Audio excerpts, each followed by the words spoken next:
Hello, everybody, and welcome to 2021 Sustainability. Today, we have the pleasure to welcome Ian Ziskin, who is the president of Exec Excel Group. He's going to talk about leading transformational change for sustainability. Ian, it's nice to see you again, and we look forward to hearing you, and I'll speak to you on the other side. Great to be with you, Jeff, and thanks everybody for making the time to join me today. As Jeff indicated, my name is Ian Ziskin. I run my own coaching and consulting business called Exec Excel Group. About 40 plus years now in the human resources and leadership space. But one of the things I've had the pleasure of being able to do is learn a lot about some of the successes, failures, lessons learned around leading transformational change, and actually have a book out that came out in the last few months called The Secret Sauce for Leading Transformational Change. What I want to do today is talk a little bit about some lessons learned from pulling that book together, particularly in the context of a topic I know many of you are quite interested in, which is sustainability. First, maybe just a little bit of background on why write a book like this, especially given there is so much information out there in the world around transformational change. For me, driven by really two things. One was, like many of us sitting around at home during the COVID-19 pandemic of the last 2.5 years, thinking about all of the significant, large-scale, big changes taking place in the world, not only around the health-related issues and the unfortunate illnesses and many deaths around the world from COVID-19, which were terrible enough, but also some of the broader implications of economic disruption, people trying to figure out how to continue to work, yet do it remotely almost overnight. Same thing with the schools at all levels, all over the world, trying to figure out how to educate children and young adults, also doing that remotely. And certainly in the United States, and I think in some other countries around the world as well, a fair amount of political division and you might say disagreement around a number of things driven by COVID-19. And thinking about, despite all of those various disruptions, how do people actually survive and possibly even thrive during times of large-scale transformational change? So that was an underlying set of issues that I was thinking a lot about as COVID was unfolding. Secondarily, I happen to be the co-founder of and leader of a consortium, a community network of about 75 independent coaches and consultants, many of whom are experts themselves in the area of leading transformational change. And I was looking for a way to bring a very diverse set of perspectives to the topic of change, particularly when I realized that I most likely wasn't smart enough to write a book on this topic by myself, wanting to make it as highly collaborative as possible with as diverse a set of perspectives as possible. Turns out, actually, I've become fond over the many months since the book has been a project of ours in referring to this book as 200 voices in under 200 pages. And there's actually two reasons for that. One, this sense of diverse, sometimes even divergent points of view around leading transformational change. And secondly, in the world that we live in now, our publisher would tell us this, but I think we all know this intuitively. It's getting harder and harder to get people to read books, especially of the 350 or 400 page variety. So what we tried to do is consolidate our perspective as pragmatically as possible, literally in under 200 pages. It comes in at about 199 pages. And what we're trying to do is provide a collection of 25 essays, a variety of different interviews with senior level leaders, some survey input, all of which to say, looking at transformational change from the perspective of really four dimensions: the individual, the team, the organization, and then implications for society at large, where I actually think it begins to really touch on many of the areas of interest that you may have as somebody who's an expert and passionate about sustainability. And we began to examine all of this from a variety of different questions that we started to ask and then ultimately answer in the book. One of the first questions we asked was what I ended up describing as a pizza analogy, using pizza, in fact, as an analogy for large-scale transformational change, asking the question, what does pizza have to do with leading large-scale transformational change? And stay tuned, we'll come back at the end of our presentation to tell you a little bit more about the connection between pizza and transformational change. But we also started to ask ourselves a series of other, to me, very important questions that really need to be answered, such as, what do leaders who are highly successful at leading transformational change actually do? A second question was, why do we so often fail to successfully lead transformational change? And is there anything that can be learned from those failures?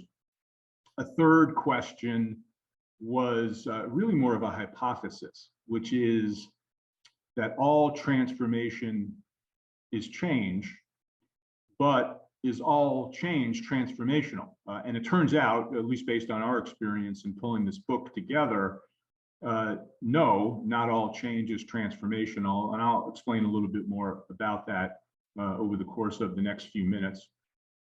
And then I think a final question, which perhaps for me personally turns out to be the single most important question to be asked and answered in leading transformational change, is the question of from what to what. And I want to really underscore that, particularly in the context of the work that many of you are doing on the same sustainability front. Why? Because one mistake that I see organizations and leaders quite often make is in the spirit and enthusiasm of making large-scale change happen, we almost always immediately leap to the future. The world will be a better place when, fill in the blank, we successfully do whatever we're trying to do to change things. And that future orientation is extraordinarily important. However, there's big danger and risk in overlooking where we came from, understanding the foundations that got us here to the place that we're already at, the successes that we've had as an individual or as a team or as an organization or as a society that have taken us to the place that we now find ourselves. A real caution about minimizing the risk of throwing out the baby with the bathwater, so to speak, all in the name of focusing exclusively on the future. So this idea of capturing from what, where are we coming from, to what, the place that we're going to, is an extraordinarily important question to answer. And in the spirit of trying to answer those and many other questions, one of the things that really became extremely evident to me and the rest of us putting this book together right from the beginning was a very common misconception about leading transformational change. And that is, successful transformational change, must always be about anticipating what's going to happen, seeing around corners, connecting the dots among seemingly disconnected things, being able to predict the future to a certain degree, and have this great sense of anticipation of the fact that change is coming or change is needed.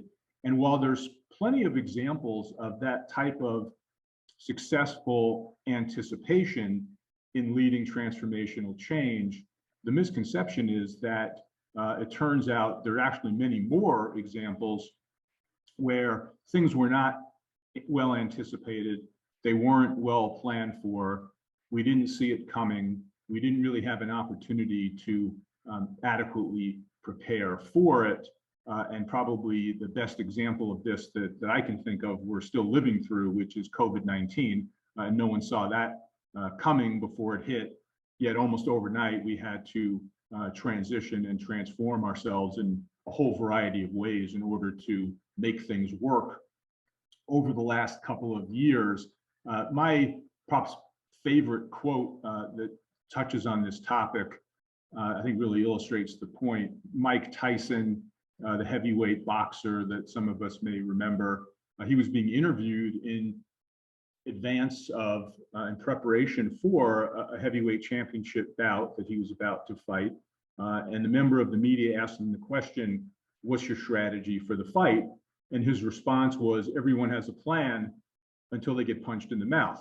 And I think it turns out that we as individuals, certainly teams, certainly organizations and societies as well, are constantly getting punched in the mouth by things that are not anticipated, not well planned for, and it becomes much more about agility and responsiveness, and quite frankly, coming to grips with the reality that we are, in fact, in need of rather substantial, large-scale transformational change. And so that's a very important lesson that I want to underscore everything else I'm about to say as part of that. Now, as we were building out the story related to some of the lessons learned around leading transformational change and doing it successfully, one of the most obvious things that began to emerge was this notion that there's a lot of paradox that must be mastered and reconciliation of competing priorities. It actually can be true that two conflicting ideas or concepts can in fact coexist and be true at the same time. And in many cases, to successfully lead transformational change, they must coexist. And we as leaders and as individuals have to manage and reconcile these competing priorities. In the book, I ended up calling this concept the beauty of and. There are 7 things that we identify in the book. I won't talk about all of them here just for the sake of time, but let me just give you a couple of examples to help illustrate the point. One of the competing priorities that must be mastered is the whole idea of being able to reconcile facts and feelings. It turns out that most significant large-scale transformational change organizations are relying on a set of facts or data to substantiate and underscore the importance of whatever change they're trying to drive. And that makes perfect sense up to a point. However, it also turns out that we as human beings have this almost limitless capacity to deny, deflect, dismiss facts or data that do not reinforce our preferred view of the internal and external environment. And so it turns out, even though facts or data are really important in driving big change, they have to be accompanied by some sense of feelings, because most decisions about what's going to happen in response to the need for change are driven by human beings who are basically thinking, head and heart, how motivated am I to actually take this on board, respond to it, and deal with it. Best example I can offer you that we talk a little bit about in the book is, anyone who's had the experience of stepping on a scale, looking down at the scale and the data that says, oh, well, it might be time to lose some weight. Generally speaking, you can stare at that scale all day. The data are the data.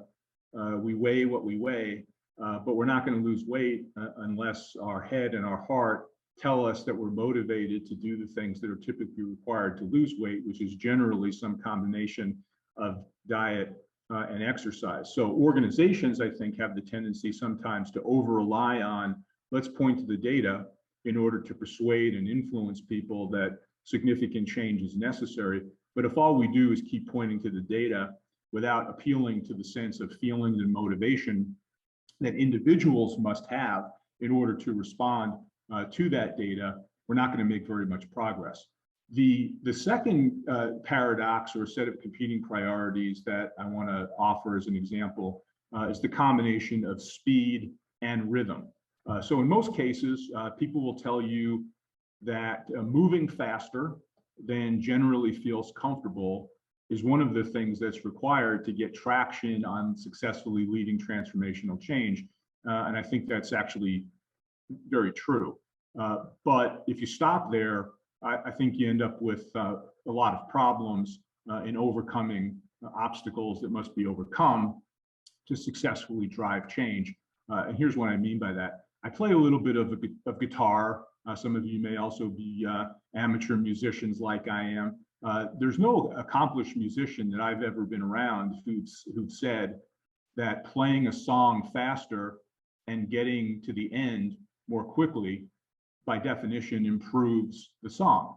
Generally, what we all learn is that there's a certain cadence that must be achieved. You got to get everybody on the same sheet of music, working in tandem with some degree of harmony, and most importantly, a certain rhythm in order to make the song fully harmonic and integrated and keep everybody moving along at roughly the same pace.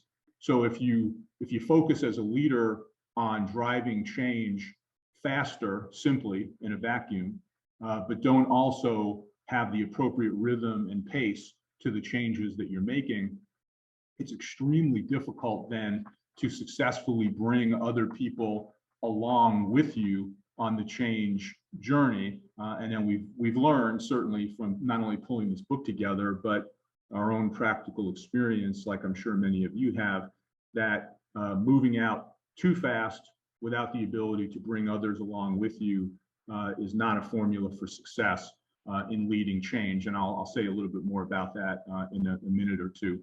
Now, in addition to these things that I've mentioned so far as important paradoxes that must be mastered, I found as the lead author of this book, a couple of things that I found were really important to try to keep in mind.